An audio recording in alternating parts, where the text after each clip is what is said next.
ها شنەکە؟ بێنە چی؟ مامە پیرەوتی قازێ بەرە دەرەوە. ای باشە بۆ دانێک تۆ هەرچێکی بەرەوە دانێکم بێت. ئەمە چۆن درۆ لەگەڵ مامە پیراکە بێنە. ئەوەی ناقڵە. وەتی لەکووا یەکەم کەس زایش ئەو بەرە. بێنە. دەبڕۆ باش. ئەو منە ڕۆم. ئیبراهیم لەو ئازارە بۆم هات سبحان الله استغفر الله فقرات فقرات جديدة فقرات فقرات باوكەوە چییە؟ أي لو تشابه أخي ده باوك عيبي والله عيبي ده باوك بعته زي بيو بمردم ما لو تكبر خيا وكمل ده سوى الرهنات وقرعان ده أزاين شو أنا قاعد هلا بدو قازبية أنا كذيك شو لا يمدي عليه فكرة وده تقول بعقل قرعان ناخري بخوا أنا باشو بيقول أخي قازب قاسي شخين بيبان أقول ده نعم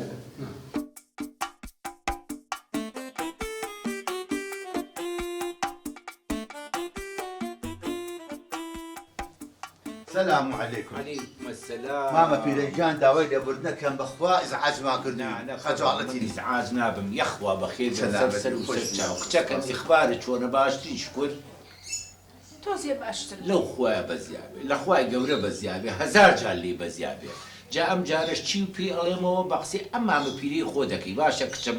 دوو قازماوە وانە یەشیشی کەیان بەرەڵا بکە و با بچێتە پلانەکەوە باشە کچم جولي باشە باوکە دەبڕ باشا بقول بەس بینی ئەم حەلانە ژێنەوە بۆلا أم جارش بينهم بەس لە خۆم قسە ناکەم قسەکانی من هەمووی حکمەتی بالتأكيد خصها كانت هوا باشە باوکی من برين دەی خواگەر خوا حافزتان بێ برد برخش كم بردي خوا حافزتان بێ لەخوا بەزیابێ شکر بەرەو باشیە ڕۆ بێنە چی بوو؟ قازی دوو هەمامە پیرەوتی بڕۆ دانێکتر بێن و بەڕێکە. ئێوە تا دەبیبە نامە ئەوە یەکەمە. کوورەژنەکە ئەوە هی منە یان بە ئیبراهیم وتم با لە باوەڕتا ئەرێ بۆ تێ ناگەی تۆ شێت بەکە بە قورعان تو باوكر تسلي مشونا دايك جانيك دقا ها أوت ژنەکە تۆ هەستەکەی ئێستا تۆزێک مرتاحتریت ماوێتی هێشتا. حل في النفسية وقناعات المشتكى لمشكلة ها فرموا أمتوه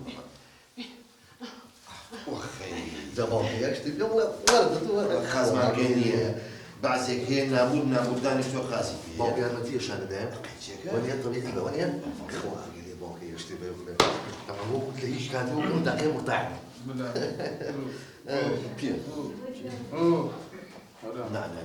ورنا مرقرا ليه مرقرا زور بياكل او زور بياكل اما تالنجات ما مخيط من الطعمي باب ايه باوكا ضمن بس والله وصل كرهينيش كتاكي ما عارف شو ده تو كلام بالك كتاكي عارف شو او خوي الناس يعني إيه؟ او بخاطر سلاك باش. ناس يعني تشيش تديني ناس يعني من على بخيوكا ناس يعني قسكي لمالبا على مالي جابر خو باكا خو بياكل خو وانا جاكوتي وقلنا زي انت جاكو وجه كتاكي والله ما تشي قال له خازبي يا الله وين أخشكم يا وين؟ الله وين يا أخشكم الله وين؟ يا الله السلام عليكم عليكم جاي كل واحد جاب السلام الله سنة. وكم داش يا اخوة بخير بين دانش شكري جان بخير بين يا أخوة. سلامت يخرج بي يا اخوة اخوة بخير أحوالك شلون؟ باش شكر؟ شكا مزعج شلون اخباري باشي شكر وڵی مامەگیان باشتر. عقلو خواه بزيادة زورم في خوشا ئاوا ئەو بینم ڕەنگ و ڕوو گەشت بۆ تۆ و پێکەنی جا زانی چیەکەی کچەکەم تەبعاً یەک قاز ماوە لە ماڵیەوە ئەو قازش بگرە بەرەڵای کە با بچێتە ناو کولانەکەەوە باشە کچەم زور شاكر راستك او قازم ما اشهر والله باب الرا نجاتي بيه آخر کاکە گیان مامەگیان منم قازانە یعنی چی بەڕڵایکەم چی ئەبێ؟ اترى وحبتا حكمتك لا ئەو قوي کەوتەوە هەقی نەبێ من چی پیاڵم خوا گەورەی ئیشەڵڵا یعنی قازی سێمیش ئەویش بەرەڵاکە ڕاست باشە باوکی من دەی لەخوا بەزیابێکە ئەوا و بینم قربان جاي ما زور من جناب من لە خزمەت زور سباس یاخوا بەخێر براسي ما ندوم ما كنت يا أخوة بخير. قربان سلامت هذا شكري جان بابر وحافظ. اخوان زين سلامت دبر. عزيز ما قشط وحافظ. فرد داني شم بەخێر وحافظ. خوا بەزیابێ زۆرم پێخۆشە ئەوامێشی هاتە تۆجی خۆی ئیشەڵڵا ئیشەڵڵا جاری کرد تووچی ئەو نەخۆشیە نابێتەوە بابا والله انا ما كنت اشتري جديد توز بالاي توقع الحكم لله باكو جاني ولد بني شمبي أزار. زين شكو هيرو تشوى لك يم ازار اي باكو يمشي تو دارك يا خوري تو ماني تو يا بتقول من اول كنت داني شان ده اي هاي بتو سجلت تزيرو بس برا بس تشيبو ماما بيروتي قازي سيم بينو برك أو تبيبة بيبة نعم بيودوا ما بين قازي سيم أنا شنك أوهي أو بورم قريم هتي وبو ايه أنا بودك ما تي تبيبة أنا قباتي جيم دايجا قاضي سيمك أو هنا كمنا ايه توزي هلاك مو تماكم بومرب مدربا هذه لا أنا بالي أو أبو بسيط با دورا راسي بينا تمرلاك بينا والله أنا بو والله ده أخون بيجي بينا ماما بيروتي أنا برك موزع مع زور جوانا تبيه ليه تمام بينا ما تمام بينا مريم بينا بيبة شنك بيبة هستا بين مريم آه بيني برلاك يا خمر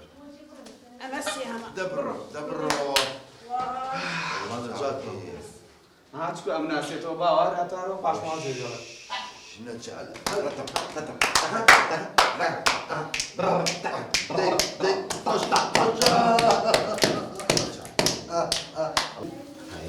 هاي بيدات باوانمه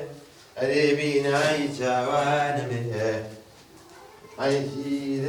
ديلكو وارشوني هدي ستابوشي وشي خليك شيء والله خليكي توزع لي خصني امنا وموت تجيبك نورتي على اي شلون ظلم خوش نامي الرولا دايك ضلي خوش بي يعني منيش ظلم خوش هاي با عربة جدي من يفوت قريلا دلو همو جاري من ديم وبوما بدو تاكن على الي وام بيني تيرا أمر باوشي بام ما اسمي كنت يكون بروجورا اسمه يجدو يعني توش هستكي ورده خليك ضلي خوش بي ورجياني مني فوتان ابو بخواش شواني يعني ايه عمل النمينات توسي كان حزي لو جملة سرطانية أنا خوينا وقرب زوزو هوايك باوشي إبراهيم شي اسمك والله خونا خوي أجل بوا دانش ما بكني مهم أوي ضلي خوش بي بس شي قورا شي قوري أو تينا مهم أوي دايك ضلي خوش بي كريم يجي كمان تاشبو لا بخوا السلام عليكم عليك السلام خير على باوك ديرم أنا مالا أبي تقول كلام ديرم ترى لو بيد الراوسة أنا باوك من ناس من لا صر دراك شيا ناس عم دايك مزود لي خوش يعني توش هسي كدو لي خوش والله انت الناس عم بخبنا شو كنا طبعا دايلي بودنا مختلف عقل بوش تاع الناس يعني ما شاء الله لا علم ومعرفة ما بس أمي أسرة داكي شيء موضوع جاكم من بمزانية بيموت من خوش محير معهم بتشي واقورنا من باكي برايم الله أنا موت توسيدي الله والله توباش بيه معيب مانية عليم بهم معي سيدان يبكين شي أو خونا أيبينم من باسي السيران ما كنت باسي السيران دراوسيش ما ممكن ده توت ورابي بخو منها الله أي بمناسبة شيء عازل والله كازي سرب لا تخوان قازنا لا هنجيب بس قازنا تقول لك قازنا دوش من هاتي مانية حمو انا الرينو خلي السلام ولا عجلة معاطفة توزي هالبرين لكولاني تنقابر هرب هواي بابا وش قال شو خويا ديك اها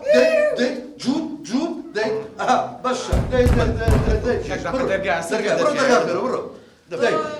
بابا وش ماني بابا بعد ما تجيب رايك الروس رايك يابو يا شباب واو